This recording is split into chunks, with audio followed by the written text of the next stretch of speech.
Agreement భార్య part 24. Abhiram పట్టుదల ముందు తన ఆటలు సాగవు అని అర్థం చేసుకున్న శివాని ఇక మౌనంగా ఉండటమే మేలు అని భావించి తన రెండు చేతులను అభిరామ్ మెడ చుట్టూ గట్టిగా వేసి అతని గుండెలపై తలవాల్చి వెన్నెల వెలుగులో మెరుస్తూ ఉన్న ఆ అందమైన అడవిని తనను మోస్తూ ఉన్న తన భర్తను చూస్తూ పరవశించిపోయింది. అభిరామ్ ఆమెను ఎత్తుకుని అడవిదారిలో కొంత దూరం ముందుకు వెళ్ళాక చెట్ల మధ్య నుండి అద్భుతమైన కాంతి బయటకు వచ్చింది. అక్కడ వరుసగా నిర్మించిన కొన్ని చిన్న చిన్న వింటేజ్ కాటేజీలు కనిపించాయి. ఆకాశంలో ఉన్న నిండు చందమామ వెన్నెల వెలుగు ఆ కాటేజీ పైకప్పులపై పడుతూ ఉంటే ఆ దృశ్యం ఒక పెయింటింగ్లా ఎంతో రమణీయంగా కనిపిస్తోంది. ఆ అందమైన లోకాన్ని అభిరామ్ తన కోసం చేసిన ఈ ఏర్పాట్లను చూసి శివాని మనసు మైమరిచిపోయింది.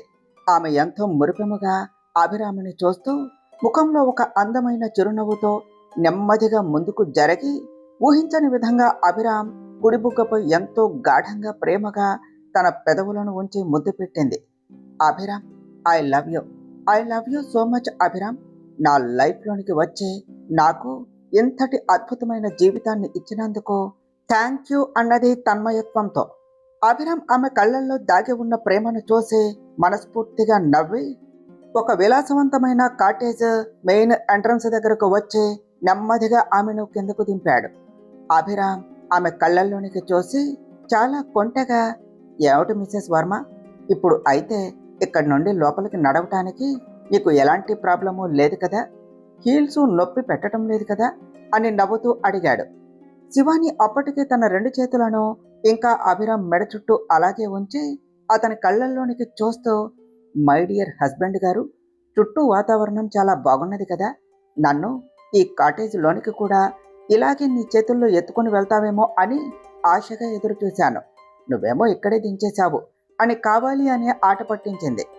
అభిరామ్ కూడా ఏమాత్రం తగ్గకుండా, ఓహో అంత కోరికగా ఉన్నదా, అయితే ఇప్పుడే ఆ కోరిక కూడా తీరుస్తాను, ఆగు అంటూ నవ్వుతూ ఆమెను మళ్ళీ ఎత్తుకోవటానికి ఒక్కసారిగా కిందకు వంగాడు. అంతే, శివాని గట్టిగా నవ్వుతూ చటుక్కున అభిరామ్ పట్టు నుండి పక్కకు జరిగి, అభిరామ్ ఏం చేస్తున్నారు, నేను సరదాగా అన్నాను, అయినా నన్ను పట్టుకోండి చూద్దాం అని అరుస్తూ తన లెహంగాను పైకి పట్టుకొని కాటేజీ లోపలకు పరిగెత్తింది. అభిరామ్ కూడా నవ్వుతూ, నాతోనే ఆటలా, ఆగు నిన్ను ఇప్పుడే పట్టుకుంటాను అంటూ ఆమె వెనుక లోనికి వెళ్ళాడు. మరోవైపు రిసార్టులో ఉన్న మీడియా ప్రతినిధులు అభిరామ్ శివానీలు ఇద్దరూ పెళ్లిపేటల నుండి దిగి ఎవ్వరికీ చెప్పకుండా కారులో బయటకు వెళ్లిన విషయాన్ని బ్రేకింగ్ న్యూస్ రూపంలో లైవ్ అప్డేట్ చేస్తున్నారు. హైదరాబాద్ బిజినెస్ సర్కిల్లో ఇది ఒక హాట్ టాపిక్గా మారింది. అంతవరకు అత్యంత కఠినంగా సీరియస్గా ఉండే అభిరామ్ వర్మలో ఇన్ని రొమాంటిక్ కోణాలు ఉన్నాయా అని అందరూ ఆశ్చర్యపోతున్నారు. అభిరామ్ ఇంత లవర్ బాయ్ అని తాము ఊహించలేదు అని, పెళ్లి ముగియగానే కనీసం రిసెప్షన్ కూడా లేకుండా భార్యను తీసుకుని సీక్రెట్గా హనీమూన్కు వెళ్ళిపోయాడు అని అందరూ జోరుగా చర్చించుకుంటూ ఉన్నారు. సరిగ్గా ఇదే సమయంలో రిసార్ట్ లాన్లో ఉన్న అతిథుల గుంపు మధ్యలో నిలబడి ఉన్న ఒక మహిళ పర్సులో ఉన్న ఫోను మళ్ళీ వైబ్రేట్ అవుతూ రింగ్ అయ్యింది. ఈసారి వైబ్రేషన్ గమనించిన ఆమె చటుక్కున పర్సు తీసి స్క్రీన్ మీద చూసింది. ఆ నెంబర్ చూడగానే ఆమె కళ్ళు ఆశ్చర్యంతో ఒక్కసారిగా పెద్దవయ్యాయి. ఆమె చుట్టూ చూసి, ఇది ఇది దేవేంద్ర నాయక్ నెంబర్ కదా, ఇప్పుడు హఠాత్తుగా నాకు ఎందుకు ఫోన్ చేస్తున్నట్టు అని మనసులోనే ఆలోచిస్తూ అక్కడ ఎవ్వరూ తనని గమనించకుండా నెమ్మదిగా వెనక్కు జరిగి ఒక మూలకు వెళ్ళి ఫోన్ లిఫ్ట్ చేసింది. ఆమె హలో అనేలోపే అవతల వైపు నుండి దేవేంద్ర నాయక్ గట్టిగా, ఎక్కడ చచ్చావు నువ్వు, ఎప్పటి నుండి నీకు ఫోన్ చేస్తూ ఉంటే ఎప్పుడా ఎత్తేది, మీరంతా ఒట్టి చేతకాని వాళ్ళు, వేస్ట్ ఫెలోస్. ఇప్పుడు ఆ టీవీ లైవ్లో అభిరామ్ గాడు నా డార్లింగ్ను పెళ్లి చేసుకోవటం చూసి నా రక్తం మరిగిపోతోంది. ఎక్కువ మాట్లాడకుండా నువ్వు ఇప్పుడే ఈ క్షణమే వైజాగ్ నుండి బయలుదేరి హైదరాబాదులోని నా పాత అడ్డాకు వచ్చి నన్ను కలవు, నెక్స్ట్ ప్లాన్ ఏమిటో చెప్తాను అని ఆర్డర్ వేసి ఫోన్ కట్ చేశాడు. ఆ మహిళ ఒక్కసారిగా నెట్టొచ్చింది. చుట్టూ చూసి ఎవరూ తనని చూడటం లేదు అని కన్ఫర్మ్ చేసుకుని చకచక రిసార్ట్ పార్కింగ్ ఏరియాకు వెళ్ళి అక్కడ ఉన్న తన కారు తీసుకుని ఒంటరిగా హైదరాబాద్కు బయలుదేరింది. అలా వెళుతూ వెళుతూ ఆమె రామచంద్ర వర్మ గారి ఫోన్ నెంబర్కు ఒక మెసేజ్ టైప్ చేసి పంపించింది. మామయ్య గారు, అభిరామ్ శివానీలు ఇంటికి వస్తారు కదా, వారి గృహప్రవేశం కోసం అక్కడ అన్ని సాంప్రదాయ ఏర్పాట్లు పూజలు దగ్గర ఉండి చూసుకోవాలి. మనం నేరుగా వర్మ విల్లాలోనే కలుద్దాము అని మెసేజ్ పంపి ఆమె కారు స్పీడ్ పెంచింది. ఇటు అభిరామ్ శివాని వెనకే కాటేజీలోనికి వెళ్ళాడు. ఆ రూమ్ లోపల అలంకరణ చూసి శివాని అడుగులు అక్కడే ఆగిపోయాయి. ఆ రూమ్ సాధారణంగా లేదు. నేల నుండి కేవలం 4 అంగుళాల ఎత్తులో ఉన్న ఒక పెద్ద మోడ్రన్ కింగ్ సైజు పరుపు ఉన్నది. ఆ తెల్లటి పరుపుపై ఎంతో అందంగా సువాసనలు వెదజల్లేలా రెడ్ రోజు పెటల్స్ ని దట్టంగా పరిచి ఉంచారు. గదిలోని లైట్లు అన్ని ఆఫ్ చేసి కేవలం కొన్ని చిన్న చిన్న ఫెయిరీ లైట్లు, రంగురంగుల సెంట్ క్యాండిల్స్ మాత్రమే వెలుగుతూ ఉన్నాయి. ఆ వెలుతురులో గది అంతా ఒక మాయా ప్రపంచంలా ఎంతో రొమాంటిక్ గా ఉన్నది. ఆ గదిలో ఒక పెద్ద వింటేజ్ వార్డు రోబు, ఒక అటాచ్డ్ బాత్రూమ్ మాత్రమే ఉన్నాయి. లోపలి అద్భుతమైన అందాన్ని అభిరామ్ తనపై చూపిస్తూ ఉన్న ఆ ప్రేమ అభిమానాలను చూసి శివాని కళ్ళల్లో ఆనందంతో నీళ్లు తిరిగాయి. ఆమె వెనక్కు తిరిగి భావోద్వేగాన్ని తట్టుకోలేక పరుగెత్తుకుని వెళ్లి అభిరామ్ గుండెలపై వాలిపోయి అతన్ని గట్టిగా హత్తుకున్నది. అభిరామ్, నా జీవితంలోనికి వచ్చినందుకు నీకు ఎలా థ్యాంక్స్ చెప్పాలో నాకు తెలియటం లేదు. నన్ను ప్రతి క్షణం ఇంత స్పెషల్గా ఫీల్ చేస్తున్నందుకు థ్యాంక్ యూ అభిరామ్. ఒక సాధారణ అమ్మాయి అయిన నేను నా పెళ్ళి ఎలా జరగాలి అని కలలు కన్నానో ఆ కలలు అన్నింటినీ నేను అడగకుండానే ఇలా నిజం చేసినందుకు నిజంగా థ్యాంక్ యూ సో మచ్ అంటూ ఎమోషనల్ అయ్యి ఏడవబోయింది. అభిరామ్ ఆమె మాటలను మధ్యలోనే ఆపేస్తూ ఆమె గడ్డం పట్టుకుని ముఖాన్ని పైకి లేపి కళ్ళల్లోని నీటిని తన చేతి వేళ్లతో తుడుస్తూ పెదవులపై ఒక చిరునవ్వుతో, హేయ్ మిసెస్ వర్మ, సెంటిమెంటు ఆపు. శాస్త్రాల ప్రకారం, పెళ్లి సాంప్రదాయాల ప్రకారం ఈరోజు మన ఫస్ట్ నైట్ కాబట్టి ఈ రాత్రి వేళ ఈ థ్యాంక్ యూలు ఎమోషనల్ మాటల కన్నా ఈ పరుపు మీద మనం ఏం చేయాలో, ఎలా ఎంజాయ్ చేయాలో నువ్వు డిసైడ్ చేసుకో. నేను ఈలోపు వెళ్ళి ఈ డ్రెస్ చేంజ్ చేసుకుని వస్తాను అని చాలా హార్ట్గా చెప్పి ఆమె ముఖంపైకి వంగి ఆమె నుదుటిపై ఎంతో గాఢమైన ముద్దు పెట్టాడు. ఆ తర్వాత అభిరామ్ నవ్వుకుంటూ వెళ్ళి వార్డ్రోబ్ తెరచి తన బట్టలు తీసుకొని నేరుగా అటాచ్డ్ బాత్రూంలోనికి వెళ్ళి డోర్ క్లోజ్ చేశాడు. అభిరామ్ బాత్రూంలోనికి వెళ్ళగానే శివానికి ఒక్కసారిగా పాత రోజులు గుర్తుకు వచ్చాయి. వాళ్ళిద్దరికీ గతంలో కోర్టు మ్యారేజ్ జరిగిన ఆ మొదటి రాత్రి కూడా అభిరామ్ ఇలాగే కొంటెగా డైలాగ్స్ చెప్పి బాత్రూంలోనికి వెళ్ళాడు. ఆ తర్వాత గదిలోనికి వచ్చి తను ఏం చేశాడో, తనను ఎలా ముద్దలతో ముంచెత్తాడో గుర్తుకు వచ్చి శివాని ముఖం సిగ్గుతో ఎర్రబడిపోయింది. ఆమె ఒంటరిగానే నవ్వుకున్నది. అబ్బా, ఇతడు అస్సలు మారడు, బిలినియర్ అయినా నా దగ్గర మాత్రం పక్కా రొమాంటిక్ మొగుడులా బిహేవ్ చేస్తాడు అని అనుకుంటూ ముందు ఈ లెహంగాను తీసేసి నార్మల్ నైట్ డ్రెస్ వేసుకుందాం అని డిసైడ్ అయ్యింది. శివాని వెంటనే ఆ వార్డ్రోబ్ దగ్గరకు వెళ్ళి ఆ 2 తలుపులను ఒకేసారి ఫోర్సుగా పక్కకు తెరిచింది. కానీ లోపల ఉన్న దృశ్యాన్ని చూడగానే శివాని నోరు వెళ్ళబెట్టి షాక్తో కళ్ళు పెద్దవి చేసి అలానే ఉండిపోయింది. ఎందుకంటే ఆ వార్డ్రోబ్ లోపల కేవలం అభిరామ్ సైజుకు సంబంధించిన రంగురంగుల షర్టులు, కుర్తాలు మాత్రమే హ్యాంగర్లకు పద్ధతిగా వేలాడుతూ ఉన్నాయి. అంతే, అంతకు మించి అక్కడ శివాని వేసుకోవటానికి ఒక్కటంటే ఒక్క నైట్ డ్రెస్ కానీ, కనీసం ఒక్క చీర కానీ, ఎలాంటి డ్రెస్సులు లేవు. వార్డ్రోబ్ అంతా పూర్తిగా ఖాళీగా ఉన్నది. కేవలం అభిరామ్ షర్టులు మాత్రమే కనిపిస్తూ ఉన్నాయి. శివాని తన తలపట్టుకుని షాక్లో ఉండగానే బాత్రూంలో షవర్ ఆన్ అయిన శబ్దం వినపడింది. శివానికి ఒక్కసారిగా అర్థమైంది ఇదంతా అభిరామ్ ముందే ప్లాన్ చేసి చేసిన పని అని. ఓ మై గాడ్ అభిరామ్, ఎంత పెద్ద ప్లాన్ వేశావు నువ్వు. కావాలి అనే నా బట్టలు ఏవి ఇక్కడ పెట్టకుండా కేవలం నీ షర్టులు మాత్రమే ఉంచావా? అంటే నిన్న రాత్రి నేను నీ నుండి నీ షర్టు దొంగిలించి వేసుకున్నందుకు ఈ రాత్రి నన్ను మళ్ళీ నీ షర్టు మాత్రమే వేసుకునేలా చేయటానికి ఇదంతా చేశావా? దొంగ మొగుడా, ఇప్పుడు నేను ఏం వేసుకోవాలి? నిన్ను అస్సలు వదలను అని మనసులోనే అనుకుంటూ కోపంగా ఆ వార్డ్రోబ్లోని అభిరామ్ షర్టు వైపు చూస్తూ నిలబడింది. సరిగ్గా ఆమె అలా ఆలోచనల్లో మునిగిపోయి ఉండగా అభిరామ్ వెనక నుండి ఎలాంటి శబ్దమూ లేకుండా అడుగులు వేస్తూ వచ్చి ఒకే ఒక్క ఉదుటున ముందుకు జరిగి తన 2 చేతులను శివాని సన్నటి నడుంపై వేసి వెనక నుండి గట్టిగా లాక్కున్నాడు. ఆ వెచ్చని స్పర్శకు శివాని ఒళ్ళు ఒక్కసారిగా జలధరించింది. ఆమె ఆశ్చర్యంతో వెనక్కు తిరగబోతూ ఉండగా అభిరామ్ తన పట్టును మరింత బిగించి ఆమెను తన కౌగిలిలో పూర్తిగా బంధించేశాడు. తన ముఖాన్ని ఆమె మెడ వంపుల్లోనికి తీసుకుని వెళుతూ ఎంతో లోతైన మత్తు గొలిపే వాయిస్తో, ఏమైంది మిసెస్ శివాని? ఆ వార్డ్రోబులోని నా బట్టలు నీకు అంతగా ఏం అపకారం చేశాయని వాటిని అంత కోపంగా కళ్ళు పెద్దవి చేసి చూస్తూ ఉన్నావు అని అడిగాడు. శివాని సమాధానం చెప్పబోతూ ఉండగా అభిరామ్ నెమ్మదిగా వంగి ఆమె భుజంపై ఎంతో గాఢంగా వెచ్చగా ముద్దు పెట్టాడు. ఆ తర్వాత తన గడ్డాన్ని ఆమె భుజంపై ఆనించి ఆమె శ్వాసల వేగాన్ని గమనిస్తూ అలాగే నిలబడ్డాడు. ఆ మత్తు నుండి ఎలాగోలా తేరుకున్న శివాని నెమ్మదిగా అతని బలమైన పట్టును విడదీసి ఒక్కసారిగా అతని వైపు తిరిగింది.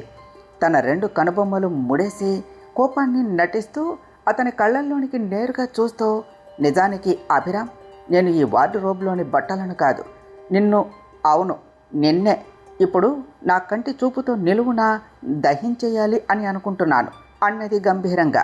అభిరామ్ ఆమె ముఖాన్ని చాలా క్లోజప్గా చూస్తూ పెదవులపై ఒక చిన్న చిరునవ్వుతో, అవునా మిసెస్ వర్మ, ఇంత రాత్రి వేళ ఈ ఏకాంత గదిలో నేను అంతటి ఘోరమైన నేరం ఏం చేశాను చెప్తావా అని అడిగాడు.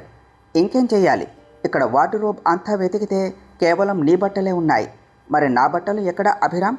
నేను ఈ పెళ్లి బట్టలతోనే రాత్రంతా ఉండాలా? నా కోసం ఒక్క డ్రెస్ కూడా ఎందుకు పెట్టలేదు అని శివాని నిలదీస్తూ ప్రశ్నించింది. శివాని అడిగిన ప్రశ్నకు అభిరామ్ అస్సలు కంగారు పడలేదు. అతను మరింత ముందుకు జరిగి ఆమె నడుము పట్టుకుని ఒక్కసారిగా తన వైపునకు లాక్కున్నాడు.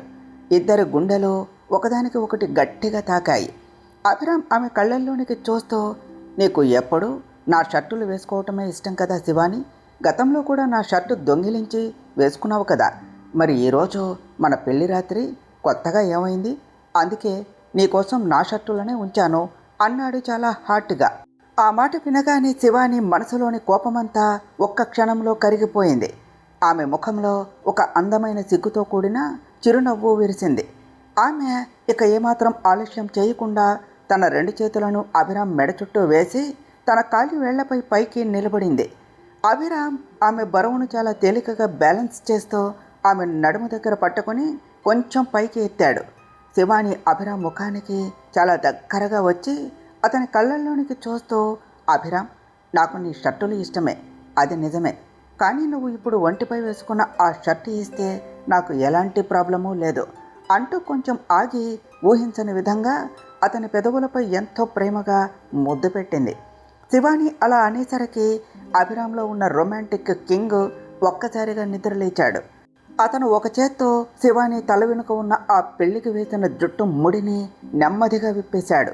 అంతే, ఒక్కసారిగా ఆమె పొడవైన నల్లని దట్టమైన జుట్టు మువ్వల వానలా జారిపోయి ఆమె సన్నటి నడుమును తాకసాగింది.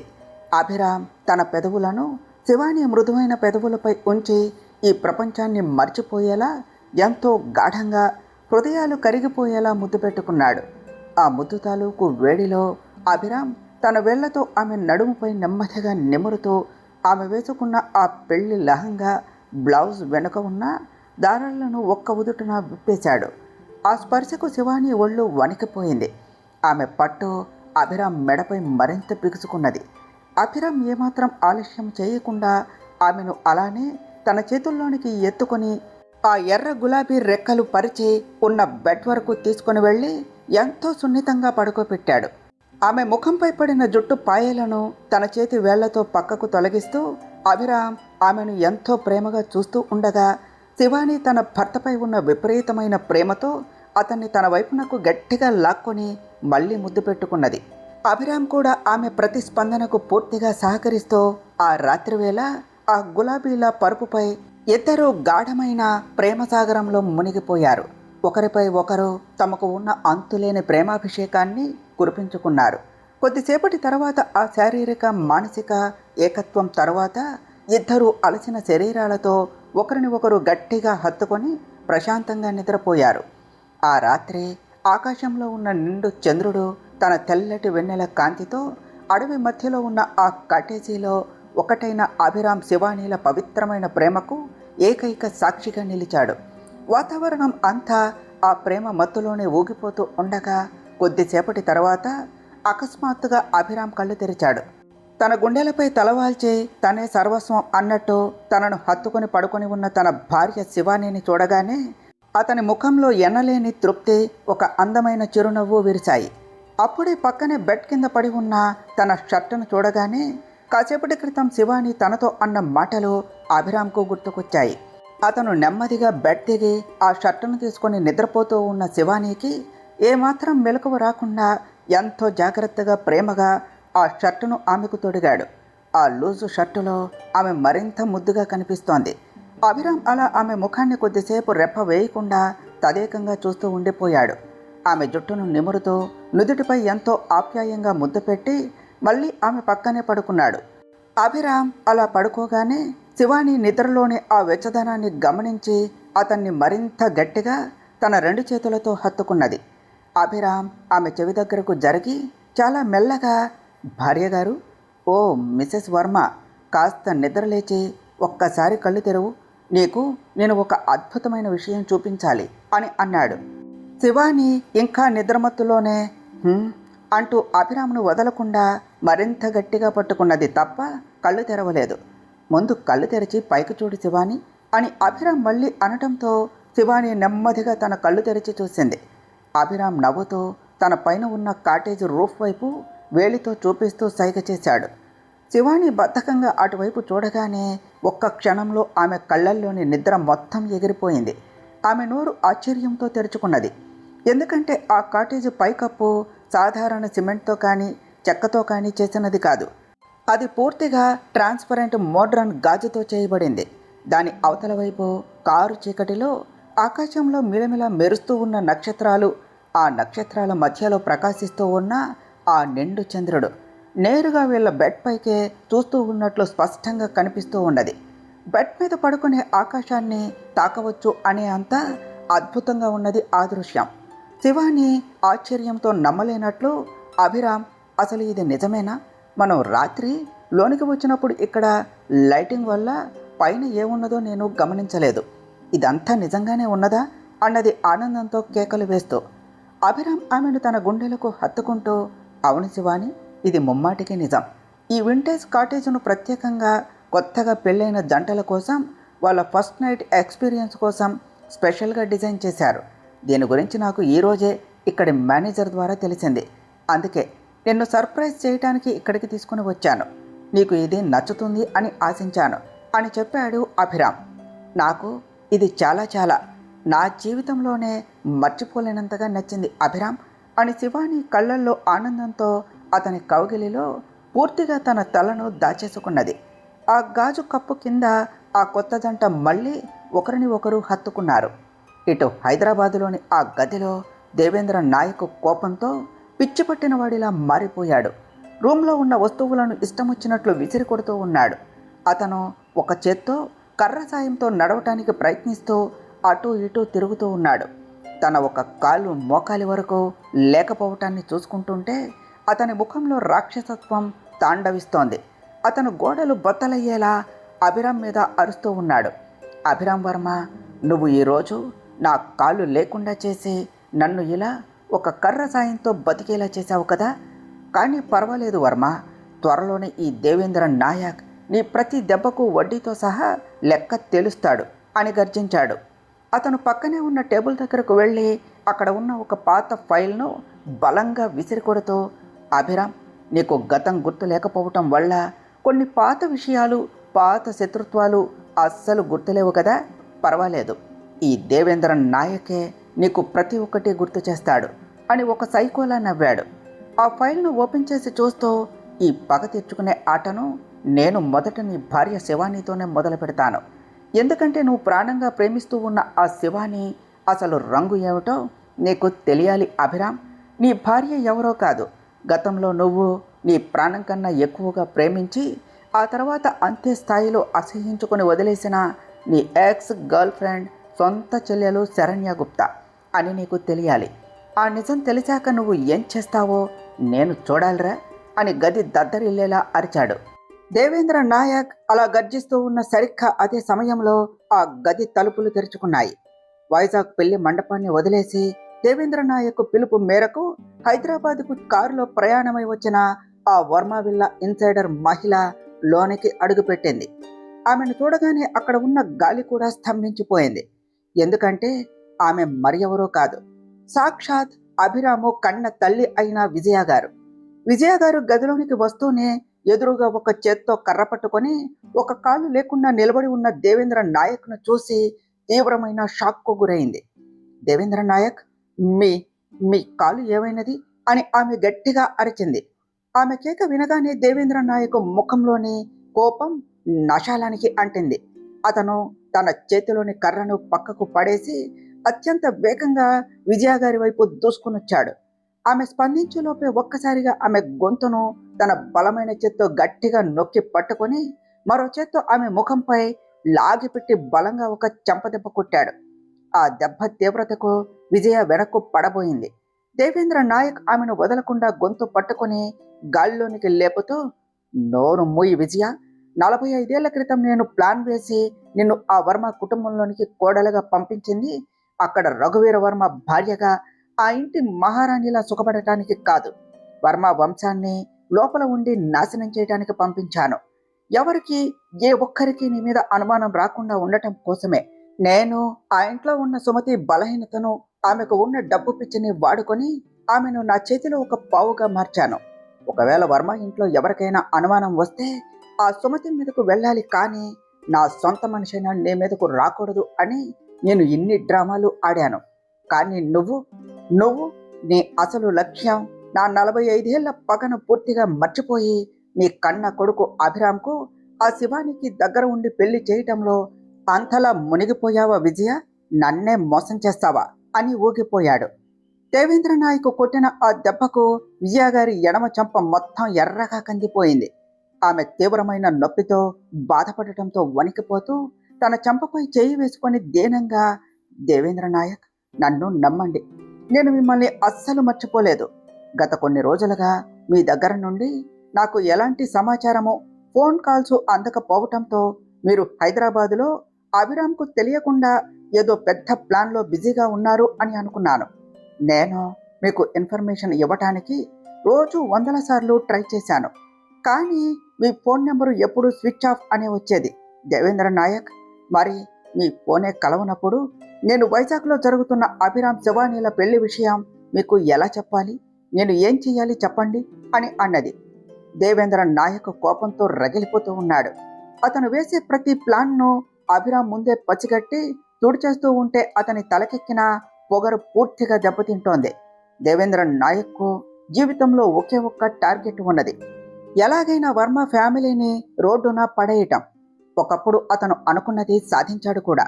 రఘువీర వర్మను తన దారిలో నుంచి తప్పించి ఆ వర్మ సామ్రాజ్యాన్ని దాదాపు కూల్చేసే స్టేజ్కు తీసుకుని వచ్చాడు.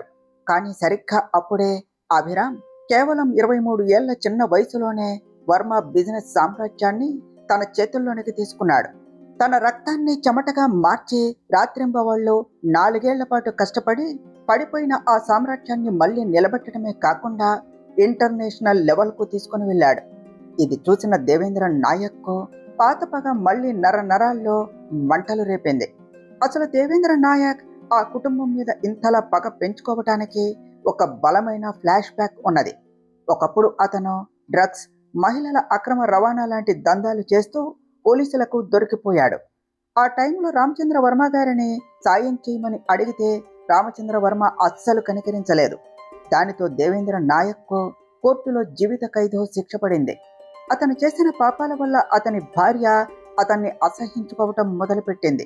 ఆ అవమానాన్ని, బాధను తట్టుకోలేక దేవేంద్ర నాయక్ భార్య గుండె పగిలి చనిపోయింది. ఆ తర్వాత అనాథగా మిగిలిన అతని కొడుకు ప్రతాప్ను రామచంద్ర వర్మ గారే దత్తత తీసుకొని తన సొంత కొడుకులా పెంచి పెద్ద చేశారు. జైల్లో నరకం అనుభవిస్తూ ఉన్న దేవేంద్ర నాయక్ ఒకరోజు పక్కా ప్లాన్తో అక్కడి నుంచి తప్పించుకున్నాడు. కానీ పోలీసులు వెంటాడి కాల్పులు జరపడంతో బుల్లెట్ గాయాలతో రక్తం కారుతూ ఒక చిన్న ఇంటి ముందు పడిపోయాడు. ఆ ఇంట్లో ఉండే ఒక చిన్న పాప, ఆమె తల్లి మానవత్వంతో అతనికి ఆశ్రయం ఇచ్చి ప్రాణాలు కాపాడారు. దానితో దేవేంద్ర నాయక్ వాళ్లను తన సొంత కుటుంబంగా మార్చుకున్నాడు. ఆ చిన్న పాపే విజయ. ఆమెను తన సొంత కూతురు కంటే ఎక్కువగా పెంచి పెద్ద చేశాడు. ఆ తర్వాత తన పగను తీర్చుకోవటానికి విజయ గారిని ఒక ఆయుధంగా వాడుకున్నాడు. ఎవ్వరికి అనుమానం రాకుండా వర్మ ఫ్యామిలీలోనికి పంపి రఘువీర వర్మను ప్రేమించేలా చేసి అతని భార్యను చేశాడు. కానీ రఘువీర వర్మ చూపించిన నిజమైన ప్రేమకు విజయ మనసు కరిగిపోయింది. దేవేంద్ర నాయక్ ఇచ్చిన టార్గెట్ను, పగను మర్చిపోయి సంసార జీవితంలో మునిగిపోయింది. ఆ తర్వాత వాళ్లకు అభిరామ్ ప్రియ పుట్టడంతో వారి లైఫ్ ఎంతో హ్యాపీగా సాగిపోయింది. ఇక దేవేంద్ర నాయక్ మాత్రం అండర్ వరల్డ్లో తిరిగి తన అక్రమ దందాలను మొదలుపెట్టి ఎవ్వరూ తాకలేనంత పెద్ద డాన్గా ఎదిగాడు. అదే టైంలో వర్మ బిజినెస్ కూడా ఇండియాలోనే టాప్ లెవెల్కు వెళ్ళింది. ఇది చూసి తట్టుకోలేక దేవేంద్ర నాయక్ మళ్లీ ప్రతీకారానికి స్కెచ్ వేశాడు. ఈసారి వర్మ ఇంట్లోనే ఉన్న సుమతి లోభత్వాన్ని, రఘువీర వర్మ ఎదుగుదలపై ఆమెకు ఉన్న అసూయ గురించి తెలిసి ఆమెను తన వైపునకు తిప్పుకున్నాడు. ఆమెను వాడుకుంటూనే లావణ్య గుప్తాను కూడా తన ప్లాన్లోనికి లాగాడు. లావణ్య, అభిరాములు ఒకరిని ఒకరు ప్రాణంగా ప్రేమించుకున్నా డబ్బు మీద ఉన్న ఆశతో లావణ్య దేవేంద్ర నాయక్ చేతిలో పావుగా మారింది. కానీ ఆ తర్వాత ఒక విషయంలో దేవేంద్ర నాయక్ మాటను ఆమె రిజెక్ట్ చేసింది. దానితో కోపంతో ఊగిపోయిన దేవేంద్ర నాయక్ ఒకే దెబ్బకు రఘువీర వర్మ, లావణ్య గుప్తాని ఇద్దరిని లైఫ్ నుంచి శాశ్వతంగా తప్పించే ప్లాన్ వేసి అందులో సక్సెస్ అయ్యాడు. మరోవైపు విజయ తన భర్త రఘువీర వర్మ తనకు చేసిన ద్రోహాన్ని తట్టుకోలేకపోయింది. దానితో మళ్ళీ తన పెంపుడు తండ్రి అయిన దేవేంద్ర నాయక్ వైపు నిలబడింది. కానీ ఇంతలోనే అభిరామ్ బిజినెస్లోనికి ఎంట్రీ ఇచ్చి దేవేంద్ర నాయక్ ఆశలపై నీళ్లు చల్లుతూ మళ్ళీ అన్నింటినీ తన కంట్రోల్లోనికి తెచ్చుకున్నాడు. దేవేంద్ర నాయక్ వేసిన ప్రతి ప్లాను అభిరామ్ వల్ల అట్టర్ ఫ్లాప్ అవుతూ వచ్చింది. ఇక శివాని విషయానికి వస్తే ఆమె చాలా అమాయకురాలు, బలహీనమైనది అని దేవేంద్ర నాయక్ తక్కువ అంచనా వేశాడు. కానీ ఆమె అసలు సిసలైన బోల్డ్ క్యారెక్టర్ చూసి షాక్ అయ్యాడు. పైగా ఆమె అందం, పొగరు చూసి ఆమెపై ఒక రకమైన క్రష్ పెంచుకున్నాడు. ఇప్పుడు దేవేంద్ర నాయక్ వర్మ ఫ్యామిలీని నాశనం చేయటం ఎంత ముఖ్యమో శివానీని తన సొంతం చేసుకోవటం కూడా అంతే ముఖ్యం. కానీ లాస్ట్ టైం జరిగిన గొడవలో అభిరామ్ దెబ్బకు దేవేంద్ర నాయక్ తన ఒక కాలును కోల్పోయాడు.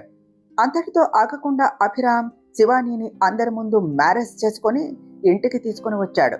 ఇది చూసి దేవేంద్ర నాయక్ ఒళ్ళు అసూయతో, కోపంతో రగిలిపోయింది.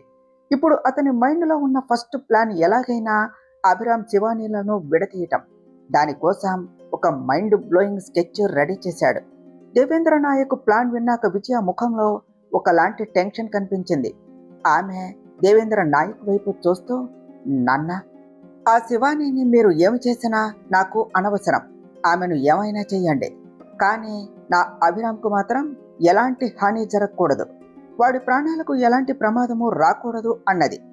దానికి దేవేంద్ర నాయక్ తన చేతిలో ఉన్న వాకింగ్ స్టిక్ను నేలకు గట్టిగా కొడుతూ క్రూరంగా నవ్వుతూ, అభిరామ్ గనుక నా దారికి అడ్డం రాకుండా సైలెంట్గా ఉంటే వాడి ఒంటి మీద చిన్న గీత కూడా పడదు.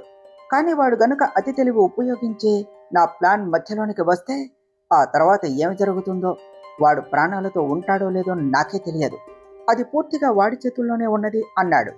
విజయ తన పెదవులపై ఒక క్రూరమైన నవ్వును చిందిస్తూ, దాని గురించి మీరు అస్సలు వర్రీ అవ్వకండి నాన్న. అభిరామ్కు గనక శివాని వెనుక ఉన్న ఆ చేతు నిజం, ఆమె అసలు రంగు తెలిస్తే ఆమెను చూసి వాడే అసహ్యించుకుంటాడు. వాళ్ళ బంధం అక్కడితో ముగిసిపోతుంది అని చెప్తూ శివానికి సంబంధించిన కంప్లీట్ సీక్రెట్ డీటెయిల్స్ ఉన్న ఆ డార్క్ ఫైలును తన చేతిలోనికి తీసుకొని ఎవ్వరికి అనుమానం రాకుండా అక్కడ నుంచి సైలెంట్గా బయటకు వెళ్ళిపోయింది. మరుసటి రోజు ఉదయం కిటికీ గుండా వస్తూ ఉన్న లేత సూర్యకిరణాలు బెడ్రూమ్ అంతా పరుచుకున్నాయి. శివాని ఇంకా నిద్రలోనే ఉన్నది. అభిరామ్ను గట్టిగా హక్ చేసుకుని అతని ఛాతీ మీద తలపెట్టుకుని ప్రశాంతంగా పడుకుని ఉన్నది. అభిరామ్ ఆమె వంక ఎంతో ప్రేమగా చూస్తూ ఆమె ముఖం మీద పడుతూ ఉన్న జుట్టును చెవి వెనక పెడుతూ ఉన్నాడు. సరిగ్గా అప్పుడే ఎవరో డోర్ నాక్ చేసిన సౌండ్ వినపడింది. ఆ సౌండ్కు ఇద్దరు ఒక్కసారిగా నిద్రలేచారు. శివాని కళ్ళు నులుముకుంటూ కూర్చోగా అభిరామ్ బెడ్ దిగి వెళ్ళి తలుపు తీశాడు. బయట హోటల్ స్టాఫ్ నిలబడి కొన్ని షాపింగ్ బ్యాగులను అభిరామ్ చేతికి ఇచ్చారు. అభిరామ్ ఆ వస్తువులను రూమ్ లోనికి తెచ్చి టేబుల్ మీద పెడుతూ బెడ్ మీద కూర్చొని ఉన్న శివాని వైపు చూసి రొమాంటిక్గా నవ్వుతూ, గుడ్ మార్నింగ్ భార్య గారు అన్నాడు లో వాయిస్తో.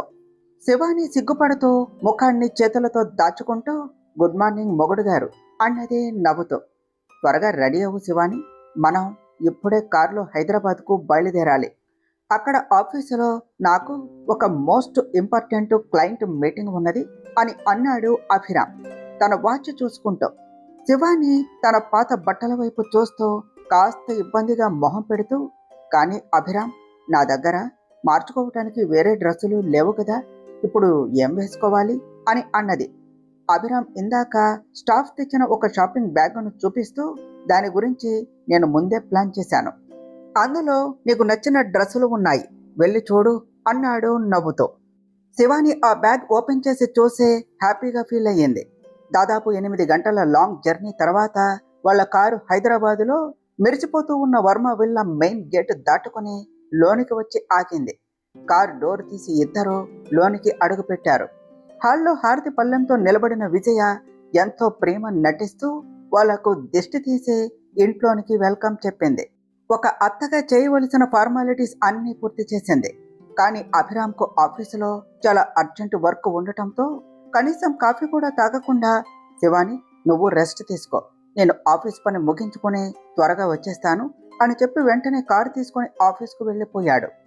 అభిరామ్ వెళ్ళగానే విజయ ముఖంలో ఉన్న ప్రేమ ఒక్కసారిగా మాయమైంది. ఆమె పెదవుల మీద ఒక విషపూరితమైన నవ్వు కనిపించింది. ఎందుకంటే ఆమె వేసిన ప్లాన్ ఆల్రెడీ స్టార్ట్ అయిపోయింది. ఆఫీసులో తన ల్యాప్టాప్ ముందు కూర్చొని సీరియస్గా ఫైల్స్ చూస్తూ ఉన్న అభిరామ్ ఫోన్ వైబ్రేట్ అయ్యింది. స్క్రీన్ మీద చూస్తే శివాని నుంచి మెసేజ్ వచ్చింది.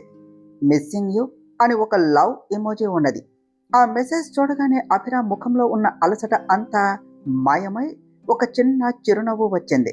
అతను రిప్లై ఇద్దాము అని అనుకునే లోపే క్యాబిన్ డోర్ నాక్ చేసి ఆఫీస్ బాయ్ లోనికి వచ్చాడు. అతని చేతిలో ఒక సీల్ చేసిన కొరియర్ పార్సెల్ ఉన్నది. సార్, మీకోసం ఈ పార్సెల్ వచ్చింది అని టేబుల్ మీద పెట్టి వెళ్ళిపోయాడు. ఆ పార్సెల్ మీద పంపిన వారి పేరు కానీ అడ్రస్ కానీ ఏమీ లేదు. అభిరామ్ కాస్త అనుమానంగానే ఆ కవర్ను ఓపెన్ చేసి చూశాడు. లోపల ఒక సీక్రెట్ ఫైల్ ఉన్నది. ఆ ఫైల్ పైన ఒక చిన్న తెల్లటి నోట్ పేపర్ అతికించి ఉన్నది. దాని మీద పెళ్లి చేసుకున్నందుకు hearty congrats mister Abhiram Varma, మీ కొత్త జీవితానికి మా తరపున ఒక చిన్న గిఫ్ట్ అని రాసి ఉన్నది. అభిరామ్ కనుబొమ్మలు ముడిచి ఆ ఫైల్ ఓపెన్ చేసి చదవటం మొదలుపెట్టాడు. ఆ ఫైల్లోని పేర్లను, అందులోని శివాని పూర్తి డీటెయిల్స్ను చూసిన వెంటనే అభిరామ్ మైండ్ ఒక్కసారిగా బ్లాంక్ అయిపోయింది. అతని మనసులో చాలా సంవత్సరాలుగా బలవంతంగా అణిచిపెట్టిన పాత చేదు జ్ఞాపకాలు, సంఘటనలు అన్నీ ఒక్కొక్కటిగా కళ్ళ ముందు కదలటం మొదలుపెట్టాయి. అసలు తను గతంలో ఆ లావణ్య గుప్తాను ఎలా కలిశాడు, ఆమెను ఎంతగా ప్రాణంగా ప్రేమించాడు, తీరా చూస్తే ఆ లావణ్య తనను ఎంత ఘోరంగా వాడుకొని డబ్బు కోసం ఎలా మోసం చేసింది, ఆ మోసం వల్ల తను అనుభవించిన నరకం ఏమిటి అంతా గుర్తొచ్చింది. అదే సమయంలో ఇప్పుడు తన కళ్ళ ముందు ఉన్న ఫైల్లో శివాని గతం శరణ్యగుప్తా అనే పేరుతో ఉన్నది అని, ఆమె మరి ఎవరో కాదు, తనను నట్టేట ముంచిన అదే లావణ్య గుప్తాకు స్వయంగా సొంత చెల్లెలు అని తెలిసేసరికి అభిరామ్ రక్తం ఉడికిపోయింది. ఆ నిజం తెలిసిన మరుక్షణమే అభిరామ్ ముఖం మాత్రమే కాదు, అతని కళ్ళు కూడా తీవ్రమైన కోపంతో, పగతో ఎర్రగా కందిపోయాయి. సరిగ్గా అప్పుడే మిస్టర్ రవి ఒక అర్జెంటు ఫైల్ మీద సంతకం చేయించుకోవటానికి క్యాబిన్లోనికి అడుగుపెట్టాడు. అభిరామ్ ముఖాన్ని చూసిన వెంటనే రవి గుండె చల్లుమన్నది. తరువాత ఏమి జరిగిందో నెక్స్ట్ పార్ట్లో తెలుసుకుందాం ఫ్రెండ్స్. డియర్ ఫ్రెండ్స్, మీకు గనుక ఈ కథ నచ్చినట్లయితే మీ అభిప్రాయాలను కామెంట్ల రూపంలో తెలియచేయండి. ఈ వీడియోను లైక్ చేయండి, షేర్ చేయండి, మా ఛానల్ను సబ్స్క్రైబ్ చేసుకోండి ఫ్రెండ్స్. Thank you.